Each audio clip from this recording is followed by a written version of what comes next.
Hello everyone, welcome to the final of Grand Prix Quebec City here in the fabulous country of Canada. Thanks so much, Canada, for all your hospitality these last 2 gate crash spectacular weeks. Tzu-Ching Kuo is up against Nico Christiansen. Christiansen is on the left. There you see him. He is going to kick off with one of his many one-drops. We think it's champion of the parish. That's 1/4 of everything he might need to do in this game one that's going to be so fast. Tzu-Ching Kuo has kept his opening hand. It's a tap Temple Garden. Marshall Sutcliffe, take us through what could be an amazing turn 2. All right, so Nico Christiansen, when he untaps, he has a Cavern of Souls on human. And what he can do is an ideal play, a really, like pretty much the nut play, I think, unless you start chaining together multiple emissaries, is emissary into Flinthoof Boar. Flinthoof Boar would be fine, but I was thinking of Lightning Mauler. Okay. I blanked for a second, but that's what I was trying to say, because that actually gets in for 7 damage right now and puts the heat in a big way. All right, so there's the first part of this chain. There's a trigger for Champion of the Parish. It's going to make it into a 2/2. He gets 2 mana. All right, so it's going to be an experiment one. So Champion of the Parish is now a 3/3. Okay. He attacks for 3. Not the nuts, but pretty good. Yep. He already has 3, 4, 5, 6, and then probably 7 power on his second turn that can all attack. I mean, excuse me, on his third turn that will all be able to attack. Tzu-Ching Kuo has, well, he's got a land. Now, the trick for Tzu-Ching Kuo, can he find a Burning Tree emissary of his own to get some blocker down? Because his traditional turn 2 is something like Farseek or Mulch.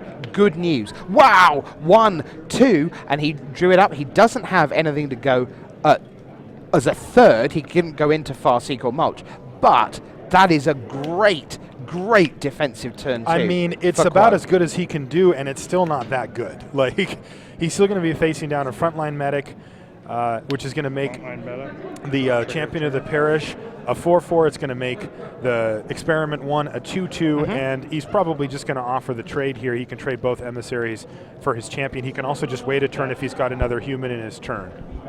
Excuse me, in his hand, but he does not. He's just going to battle. Now, does Kuo put both in front, or does he just put one in front and just say, if I'm not taking damage, essentially I'm winning? Well, remember, the next turn, the frontline medic is likely going to trigger and make all of the guys indestructible, so he wants to get that thing off the table while he can. Plus, that Champion of the Parish is just going to keep getting bigger and bigger and bigger. Also, you know, the graveyard's not a bad place for Tzu-Ching Kuo's creatures. So, turn 3, pass from Kuo. That's not super good news.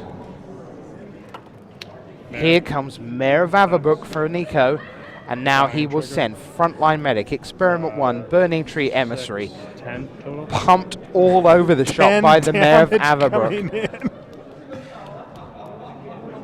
Count this. Yep, Tzu-Ching Kuo is down to 7 from 17. And this is exactly what we said. 4 turns, bang. Thanks so much. Christiansen 1. A bold Kuo, prediction, 0. Rich, that just instantly came true. So it looks like you've done your research. Now, let's go back to what Tzu-Ching Kuo was talking about the way things will play out. So first things first, this deck is around on Magic Online right now, but where it comes from is Tzu-Ching Kuo and Hao Shan Huang and the guys who've been testing for the Pro Tour. Only one person in that testing group ultimately played the prototype version of this deck. It was Richmond Tan of Hong Kong. Now, Richmond did fine with the deck. He did sufficiently fine that he was in the bulk download of deck lists that were 18 points or better in Standard. And that is how the deck got out into the community. So, in the week since Pro Tour Gatecrash, first of all, people have been playing Human Reanimator online and starting to go their own direction with it. Meanwhile, this group, who actually pioneered it last week, but left it in the rucksack and in the hotel room for Pro Tour Gatecrash, they've been innovating with their own version, and they've arrived at this. And for those of you who weren't listening earlier, the 4 players who played this deck have finished in the final 9th, 41st, and 50th out of 806. All top 64, they all cashed this event. That's really impressive. So, game 2, Tzu-Ching Kuo has more of a game. because he's going to try and not functionally start the game on 20 life. He's going to try and start it on somewhere around about 33 to 38 life, courtesy of a couple of Thrag Tusks for 10 life and a couple of Centaur Healers maybe for another 6 there, and maybe a Blink with a Restoration Angel, come back in, gain another 5, gain another 3. He is trying to make Christiansen's deal you 20 at top speed become a deal you 40 slowly deck. Now the real fun comes if Kuo can do that once in game 2, because then Christiansen would be on the play in 3 and talking to Kuo and the team. They are going to look at their opening hand in a putative game 3 and go, okay, can we possibly beat the fast start? Or are we aggressively mulliganing into you know, what? That's the real question. It's like 3 land, Burning Tree, Emissary, Centaur, Healer. That's kind of close to ideal. I mean, that's kind of where you head towards. The problem that we've seen is that when Nico is on the play, almost anything you do on your turn 3 isn't going to be relevant, and gaining 3 life isn't going to be enough against the type of punch that Nico can get if he has a good draw or even an average draw. Well, we'll see whether we can get to game 3. Yeah. Kuo, of course, is looking to utilize his graveyard for the breakout combination of the weekend, which features not 1, not 2, not 3, but 4 cards. So you're going to see Undercity Informer, which is the mill engine. You're going to see Fiend Hunter, which is the engine that lets you get rid of and then bring back Angel of Glory's Rise. You will have Huntmaster of the Fells, which can gain you infinite life and an infinite number of wolves, although that is not essential, that particular piece. And then you have, critically, Angel of Glory's Rise, because it brings all your humans back from the graveyard, at which point you can then stick it under a Fiend Hunter, sacrifice the Fiend Hunter to Undercity Informer with the mana you got from your Burning Tree emissaries, and at that point they're all back in the graveyard, the Fiend Hunter gets sacrificed, Angel of Glorious Rise comes back, rinse, repeat, mill your opponent, 2-0, say go, they can't draw a card, it's game. Right. The chances are you will not see all that happen on camera here in the final, because we all know what it does by now, and the players certainly know what it does by now, and they are likely to, Nico is likely to see the writing on the wall at some stage and say, sure, you got me, how about I play first game 3? Right. So basically what we have here is we have Tzu-Ching Kuo is coming into this tournament with an awesome combo deck. It is able to be resilient. It has a lot of redundancy built in. A lot of the pieces do similar things, and it has the ability to stay alive, generally speaking, long enough to actually get the combo off. If it doesn't combo off, it still has just this backup plan of playing Angel of Glory's Rise and just having a whole bunch of awesome creatures on the battlefield. Now, that normally would work. Unfortunately for Tzu-Ching Kuo, Nico Christiansen's deck is way faster than anything else out here in the format. And what that means is that Tzu-Ching Kuo, he has to completely abandon that plan. He cannot get stuck with 7 drops sitting in his hand. And I don't know exactly how many cards he's able to take out. I know he's going to bring in 3 Thrag Tusk, 2 Centaur Healers, and 3 Restoration Angels. So that's going to give him 10 cards that he can, 3, 6, 9 cards. And surely he's bringing in his full set of Abrupt Decays as well. And he's got 4 Abrupt Decays in the board. Those are all going to come in as well. So that's 13 cards he needs to find. Yeah, so he can take out 4 Angel of Glory's Rise, you know, if he deems that necessary. He can take out Faithless Lootings and Grizzly Salvages, Mulches, and he can keep in Farseeks or whatever. But the point is here is that his deck is not designed to be this value, life gain, Restoration Angel, blinking stuff deck. So what he needs to do is he's going to have Nico stumble. If Nico doesn't get off to a super quick start, maybe he has to mulligan to 5 and then just isn't able to put up that huge punch battalion swing that he gets in there, then Tzu-Ching Kuo can absolutely take over. Thrag Tusk is still good against this deck. Centaur Healer, still a fine card against the deck. It's just not good enough on its own. Yeah, I mean, if you're trying to find 13 to 14 cards to bring out, potentially you're looking at, like, Mulch, there's 3 of those. There's 3 Farseeks. There's all 4 Angel of Glory's Rise. That's 10. 4 Faithless Looting. That would be 14. Maybe at this point you start taking out Unburial Rites. Grizzly Salvage. I mean, there are candidates for this. Absolutely, and we have seen Fiend Hunter be great. You know, I mean, as a Fiend Hunter, I've played that card a lot in Limited, and I got to say it's great in Standard too. You know, you just play it, it takes out their guy, and while we know that Nico Christiansen does have a little bit of removal in the deck, he's got like 4 Searing Spears, that kind of thing. He doesn't have a lot. It's not like he can just kill it no matter what. A lot of times when Tzu-Ching Kuo plays a Fiend Hunter, it's just going to say sticks. that thing's gone. Yep. And by the way, this Fiend Hunter blocks a lot of his creatures pretty well. Also, Lightning Mauler, for example. Giant growth permitting. Right. All right. So Christiansen, 1 game away from a Grand Prix win. Reminder, he's from Boston, Massachusetts. Good friends with the likes of Matt Costa, Dave Shields. It was really nice, actually. Reed Duke was involved in the group that was talking about the sideboarding for the final, having just been beaten in the semis by Christiansen. He's like lending a hand. And that's certainly useful information. Yeah, I'd say that Nico Christiansen is still favored, even though Tzu-Ching Kuo is moving into this sideboard plan, because again, I talked to them. Oh, it looks like he's got his opener right here. Yeah, let's take a look. So we've got at least 2 land and a Farseek. We can see a Thragtusk. I believe I saw an Abrupt Decay there. That's pretty good. That is as good as one can sensibly expect. I don't know the full 7. Guaranteeing a turn 4 Thragtusk is going to be a huge deal. He could be dead by then, but he likely won't be. So, Temple Garden, stay at 20. Watch the life total of Kuo. It is a huge, that was huge close. resource. It nearly was. He almost just put it into play tap, but he's like, oh, I guess I'll play my champion of the parish. Good plan. It's well got to be done. hard to be in Tzu-Ching Kuo's seat. See that almost come into play tap. All right, so this should be a Farseek. It is. So that will take him to land number 3. Now, this next turn is going to be huge for Nico. If he can get that crazy, aggressive Burning Tree Emissary chain going, Tzu-Ching Kuo could be out of this in a heartbeat. Yeah, if he doesn't, then Kuo's got a good chance. Yeah, this is kind of the free win opportunity. It's like, okay, I'm playing fair magic over here at the moment.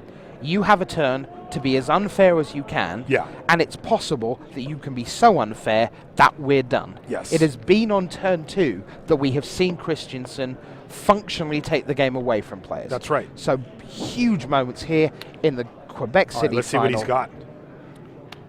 An attack for 1 with a champion. At all. And I think he's Really? kept a 1-lander with Whoa! no green source. So Tzu-Ching Kuo is all of a sudden looking great. And Tzu-Ching Kuo even draws a land here. Why would you do that when you have such an explosive You know, potential? the deck only needs 2 lands really to function in the early stages, but it needs those 2 lands. And he had 2 draw steps to draw 1 in 3 and a 1 in 3. That's right. He was, so 2 in 3, 4 in, so he was a 5 in 9 favorite to see a land, roughly, in sensible which terms. isn't great. Math professors at home, I'm giving you rough odds. So Tzu-Ching Kuo says, well, now that I've got all this time, I'm just going to play Grizzly Salvage and see what we get here. And Nico Christiansen gets a first look at how Tzu-Ching Kuo decided to sideboard, and he sees a Thragtusk, Restoration Angel, Abrupt Decay. It's not a lot of good news. No. Wowee. It's either a boar or a mare or something underneath there. Yeah. Can't quite see what that last card is. There's a little bit of glare, but it's not something. It's a creature, I think. Maybe it's a mulch. Yeah. I think it was a mulch. All right, so he's going to take the Restoration Angel, and does he have a land drop? He does. So he is 1 land away from Thragtusk, and you know what that means. The next turn, Restoration Angel can come in and blink it. Yeah. All right, 1 attack again. for 1 is not going to get it done here. Nico has so no follow. Yeah, he has to discard. Just discard. So the thing is that Christiansen, Take 2. 1-0 up, did have the opportunity. He says, like, maybe a little better than 50-50 to draw a land, and maybe he just goes, if my 50-50 or he 60-40 shot wins me the match, wins me a Grand Prix, that is a chance I'm more than willing to take. As it is, it has not worked out, and now we see whether the very small creatures, theoretically, from Christiansen, can pull him back into a match where he's he did declare down. both counters. He just didn't grab the dice, so he's going to get 2 counters on his champion of the parish, and now it's a 4/4. Yeah, 1/1 in and of itself. 2+1/+1 counters. Mayor of Averbrook says, "Well done, man. You're doing great civic duty. Have another +1/+1. That's Good how job." he sounds? Have you not spoken to that guy? I didn't know that. Yeah, that's. It's also nice because that means that the Burning Tree Emissary can be traded off for the Thragtusk here. I mean, a Thragtusk is always going to get you that value, but we know that Tzu-Ching Kuo has a Restoration Angel, and so does Nico Christiansen. So Tzu-Ching Kuo will probably attack, draw a block from the Emissary, and they say, okay, yeah, sure. I'm gonna blink. I'm gonna blink in my Angel. He wants to do that while Nico doesn't have Searing Spear mana. 11. Wow, he just took it. All right, probably better just to make him blink it, but Do you think? think so. Okay. Could be wrong. Okay, he's just got another one here. So I will, yeah, and we So- talked about Kuo wanting to be at 38 life. Well, he's at 28. That's right. And there's more in the offing if he untaps. As you say, Restoration Angel will still be available. All right, he's at 26 because he had played that Temple Garden earlier, untapped. Now comes land number 3 for Christiansen. 3 of his 20 in the deck. So let's see what Christiansen can do. This is a lot of times the way that you can judge an aggressive deck. You know, how does it do when it doesn't get off to a quick start? Is it able to deliver big punches of damage? And of course, part of the answer to that is yes, because as the 1/1s come down, which is what aggro decks traditionally do in the mid to late game. Oh, here's my dribbly 1/1 or 2/1 that doesn't do anything. You say dribbly? Yeah, dribbly. Blah, blah, blah. Here I am, 1/1. Go away, die. What happens is, this time, yes, they're still dribbly 1/1s, but they're dribbly 1/1s with a purpose that is battalion. And I think that is what gives the resiliency to Christiansen, because now, sure, he's an acre behind, but with 4 creatures in play, let's say he finds another couple of Boros Elites. Now that's 3/3/3 attackers with Giant Grove backup, and so on, with Gorklan Rampager backup. Maybe even with Boros Charm backup. All right, Fiend Hunter for value here for Tzu-Ching Kuo, and he says, you know, let's get that Champion of the Parish out of here. It's going to take the counters off, too. So things looking really good for Tzu-Ching Kuo here to force a game 3. Absolutely. But I don't discount Christiansen. I don't either. Quite yet. It's close. I mean, we're not far away from that, because that's double Thragtusk. You've been seeing it in Standard before. Still good with the arrival of Gatecrash. That's right. All right, so the Emissary is going to jump in front now. And Abrupt Decay for the Mayor of Averbrook. That turns the Burning Tree Emissary into 2/2. And we are done, and we are tied at 1, and all the predictions coming true as Tzu-Ching Kuo ties it up at 1. The team in the background in the MTG mint card matching outfits. Good on them. They're going to be in Verona for the GP. They're going to be in Yokohama for the GP. They're coming to the team event in Utrecht together. Wow. Can't wait to see them. They are such a great addition. And there you see our next 2 European events. Join the team. You're going to have the likes of Simon Gertzen, Matej Zatlkai, Tim Willoughby. I'll be there a little bit. Steve Leeming on the great camera angles you've come to expect at the European Grand Prix circuit. And then the big one. Make a date. It says March the 16th to the 17th. It could be March 16 through 19 by the time they get through the team event in Utrecht. Who knows? But we will bring you all the action from there. Can't wait for you to join us over in Europe. So I hope you enjoy that. And then, before that, one last game. Before we hand you off for the rest of the weekend to Grand Prix Charlotte, which is closing in on their top 8. One game of the final. Christiansen's on the play. And again, had a chat with the guys in the Tzu-Ching Kuo camp and said, look, where do you see this? You aggressively mulligan? Do you just take your chances? Do you sort of passively give up the turn 2 win? You have news, Marshall. Give it to us. I do. So I just saw that the Magic Pro Tour Twitter account has tweeted the top 8 from GP Charlotte, which is going on. Fantastic. So after this, you will be just ready for their live draft. Who you got? Frank Scarron. Richard Wynn, Patrick Sullivan. So Pat Sullivan, you know, a big name hitting that there. You know this guy. I know Ben Isger. Ben Isger has played a lot of different card games in his life. He is phenomenally good at all of them. Not played a ton of Magic, but in the last couple of years, gradually dipped his toe in, learnt. He's got a great pair of ears. Turns out you can use them to listen. He's got a great mind. You can use that to learn. He's done his listening. He's done his learning. Now he's handing out some teaching and lessons of his own. Ben Isger, great player. If you don't know him, wait till you play him and you'll see you are up against a real powerhouse. Another great player, Ben Stark, back-to-back top 8s now, Pro Tour and a Grand Prix. Obviously a great accomplishment for him. He's a super accomplished limited player, so I'm not shocked. Gerard Fabiano, well-known player as well. Yeah, and Picks he's up a been top having 8 here. GP top 8s for over a decade now. Aaron Lewis and Antonio Baldessari round out the top 8 down in Charlotte. So, given that you had such a ridiculously large field, to have Fabiano, Stark, Sullivan, and as I say, trust me, Isga is a name that you will know over the coming months and years. To get 4 names into the top 8, that's extraordinary. That really does show what an incredible skill-intensive game Magic is in every format, and these two deserve to be here, whether they are going to win with a timely giant growth, an explosive turn 2, or some incredible range of life gain with healers, and you're not even going to see Reanimator reanimate in the final game of the final if it wins. The transformation could be all for Kuo. That's right. They Let's wish each see. other luck.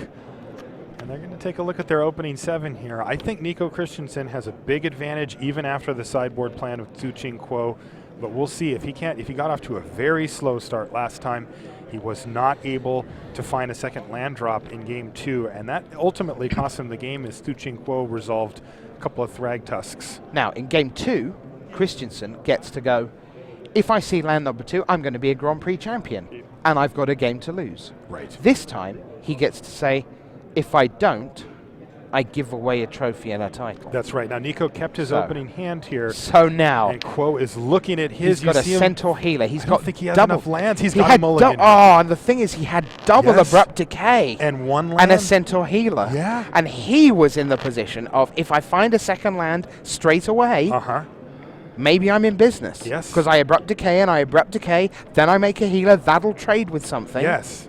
Did you see the body language, the way he squeezed out that last couple of those last 2 No, cards? I missed that. Yeah, he did it in a very like, come on, and then he kind of.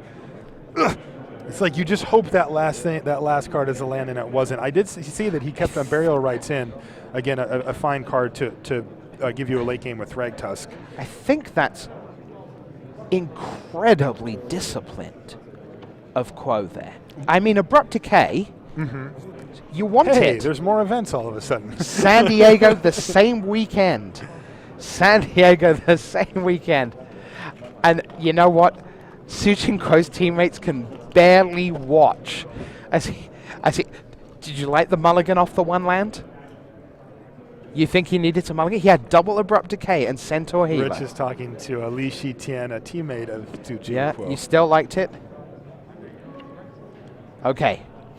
Think he had to mulligan? Well, Tzu-Ching Kuo thought so too. He did mulligan, and now he's looking at 6. We see at least 1 land there. What else has he got? So, there's a Faithless Looting there. There's land, Faithless. Okay. I think there's a double Fiend Hunter on the left of that hand, and it's no turn 1 play. No from turn 1 play at all. He's gone conservative, but he has Burning Tree Emissary for turn 2. Tzu-Ching Kuo is taking has 2 a here. turn 1 play. What is it? It's Faithless Looting. It is indeed Faithless Looting. He says, if you're not going to play a turn 1, I'll take some damage here because there's got to be cards that he needs. He's got to be digging for lands. I see he has 2 lands in hand here. He's also got an Abrupt Decay, a Farseek, a Grizzly Salvage, and the 2 Fiend Hunters that you double mentioned. Fiend Hunters. But it's not just about land. It's about Fiend Hunter and getting it cast. That's right. With its casting cost. Blood Crypt. Yeah, I mean, one thing to remember about this deck is that it is a 4-color deck, and it does not. Bit greedy. It's a bit greedy. Such tension because they're such different decks. And the pressure comes right from the get-go. And arguably the most important thing you're looking at on that shot right now is the space above Rootbound Crag where one of the 12 1-drops ought to be. That's right. Ideally, Champion of the Parish, but a Boros Elite is also okay. Yeah.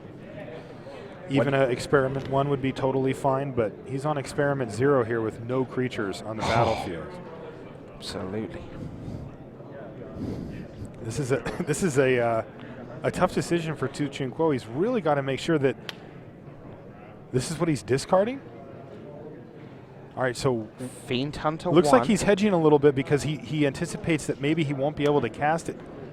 They both go away. Wow, both Fiend Hunters are gone. He's just like, I'm going to look to Unburial Rights those at some point. It does seem that way. He doesn't have one in his hand, I don't think. Oh, Okay. So, now, Human. Cavern of Souls. Off we go. Do you have one Burning Tree Emissary? Tree emissary. You do. And you have a Flint Hoof Boar. Quo, still at 18. He chose to take that 2 damage with that turn 1 Faithless Looting. Now it's his turn 2. Has an Abrupt Decay. Has ways to get more land into play. All right, Land so number this 2. is going to be a Farseek. He does have Abrupt Decay, which can take out the Flint Hoof Boar. It's just he has to decide now if he wants to go for a little bit longer. He doesn't seem to have anything to go into right now, so probably going to have to Abrupt Decay. Nope, Farseek it is. He's going to give... Basically, he's saying, your turn 2 was fine, but it wasn't stellar. Right. So what is it that your turn 3 is going to be that is so stellar that I can't go with my Farseek And that's here? a perfectly safe assumption, as you know, Nico has 3 frontline medics, but otherwise it's going to be more of the same that you see here. It's going to be a lot of creatures, but shouldn't be amazing. He gets a an overgrown tomb here, so he just abandoned the idea of playing Fiend Hunters, as he has no white mana at all, so that's why he pitched those. Now, one thing to note here, the Flint Hoof Boar is a 2/2. It is not a 3/3 currently. Right. That Rootbound Crag does not count as a mount, and of course, either does Cavern of Souls. So we're going to keep an eye on that situation as well. There is a lot of red in Christiansen's hand right now. I see a Lightning Mauler, a Champion of the Parish, and 2 Searing Spears, I think. Yeah. All right, so this is a solid hit here for 4. That's going to drop Tzu-Ching Kuo down to 14, and he's going to play just a Champion of the Parish to follow up. So Kuo Now. does have a little bit of room to work with, but remember that Quo, with that double Searing Spear in Christiansen's hand, is it a virtual 8? virtual 8. What does he looking draw? At a lot of A that. Restoration Angel. That's not bad at all. Although I think, and he's got a land that can come into play untapped, so that he can actually play the Restoration Angel if he wants as well. So Yeah, and it's Clifftop not Retreat. going to cost him any life past the turn. Now, Christiansen obviously will suspect Restoration Angel, He but will that be keenly aware of it. yeah, yes. but it doesn't change that much. I mean, what's he going to do? Not attack? I think he's just going to have to send the team in here anyway. There's So, going to be a Lightning Mauler. Mauler. Trigger. Pair up. Quo says sure. Fine. Oh no, okay. Is he going to let that happen? I mean, that was Tax. paired and then repaired. Yeah, it looks like All Quo's right, just like, decides to- whatever. Sure. In comes the team. Now, So Quo's got a couple of choices here, and it's just going to be So. a Restoration Angel to jump in front of probably the Boar. Could be the Champion of the Parish if he's worried about that getting out of hand. It's the same amount of damage right now. yeah, you get in front of the parish, There it goes. Yep. and then you hope to draw the Searing Spear out, which functionally gains you 3 life if you like. No, And we'll Christensen note that says, Nico says yep. these are designated for your face. Yes, he is going to the dome with those, as Yep. he now has Tzu-Ching Kuo at a virtual 2 life. yeah, his facial recognition software said, coming at you, buddy. Yep. Right now, Tzu-Ching Kuo has to do something that affects the board, or he's dead. He needs to gain some life or put up another blocker. Tzu-Ching Kuo. He actually needs to put up 2 Here we go. blockers here. 1, 2, 3, 4, 5 mana. He could do with a Thrag Tusk. He's instead, No, this it's is just going Faithless to be Looting. flashing back a Faithless And Looting. Li Shi-chan, who's right with us here, he lets out a sigh. His friend and teammate is in trouble. He's in dire land have straits gone here. there. Oh, He's going to pass the turn, totally. and all he has is a Grizzly Salvage less in hand. That is not going to do enough here. End step. End step, Searing Spear. Searing Spear you. Bring you 5 down to 5. moments away. It looks like Affinity for Humans. The no compromise aggro is going to get the job done here at the very end of Grand Prix Quebec City 2013. Nico Christiansen from Boston, Massachusetts. He runs out Mayor of Averbrook to pump his Which team. is lethal now. Quo sits there motionless on the right of your screen. He hasn't twitched a muscle. Christiansen looks. You can see his legs pounding under the table He's thinking with the about if adrenaline Kuo rush. has Abrupt Decay, does it change Yeah. anything here? Oh, He wants to make sure. This is a very tense moment for Nico, and he doesn't want to just turn all his guys sideways and Quo rush says in sure. there. Here he goes. Here we go. Brace for impact. In. Quo looks. Restoration Angel and essentially nothing. is what he's got to work with. There he is. Kuo's not going to make this easy. He's going to make sure that he has it. The lightning mauler. That's 5 damage that he would be taking if that block is the last thing that Tzu-Ching Kuo does, and it would be lethal. We also know that Nico has an extra 3 damage sitting in his hand. Yep. So even something like Abrupt Decay wouldn't get it done here. So that is the block. So here's the Abrupt Decay. There's Abrupt Decay for Burning Tree Emissary. And there's Searing Spear. Handshake time. And Christian KOs Kuo in the final of Grand Prix Quebec City. And Nico Christiansen from Boston. Look at him. He doesn't play in many Grand Prix. And he has come out. He goes where he can get a lift to. He doesn't fly around the country and around the world. And your champion of Quebec City in Standard the week after Pro Tour Gate Crash is Nico Christiansen with no compromise aggro. Wow! Fantastic stuff. We're going to get a quick word with Nico, but that was fantastic stuff. That deck is so fast. Everybody in the chat is going, how is that deck this quick? And it is. Every time he's on the play, he wins. And how many times do we see him finish off with Searing Spear? That Fantastic is stuff. just crazy stuff. And I can tell you that Jacob Van Lunen is right in the mix, sitting down beside the champion, Nico Christiansen. Let's see if we can throw it down to the floor. A Pro Tour champion about to talk to the latest Grand Prix champion. Hello and welcome everybody. I'm Jacob Van Lunen and I'm here in an interview with the Grand Prix Quebec City winner, Nico Always Jam Christiansen. How does it feel? Crazy. I don't know. Hasn't settled in yet, I guess. That's great. I mean, it's really exciting when you win an event. So how did you find out about this deck? Who told you about it? My friends Dave Shields and Matt Costa. I wanted to play Esper all day Friday, and then they showed me this deck and said I should play it instead. Those are some pretty good friends you have at Magic. That's pretty impressive. Really good. Well, congratulations. I'm really excited about you winning this event. This is a really aggressive deck. I mean, it fits your name so well. I mean, you really are always jamming with this archetype, and it's good to see you winning. Yeah, thank you. Thanks. Well, again, I'm Jacob Van Lunen here with Nico Christiansen, and so long from Quebec City. Back to Rich Hagen and Marshall Sutcliffe. I'm going to make a bold prediction. Sometime around about Tuesday afternoon, that gentleman on the left there is going to be sitting in a room somewhere on his own, and he's just going to disintegrate and go, it is then going to sink in what just happened. What the hell happened? Because that's just... it was funny because you could see him holding, like when he won, he looked down, and he was trying to hold his smile back, but he's remaining composed. But I think that your prediction is probably correct. He is super emotional under there, and he is really trying to hold it all together. I talked to him a little, when he made the top 8, and he is just super excited. And when you play a lot, and you get put a deck in your hands that you just know is knife through butter,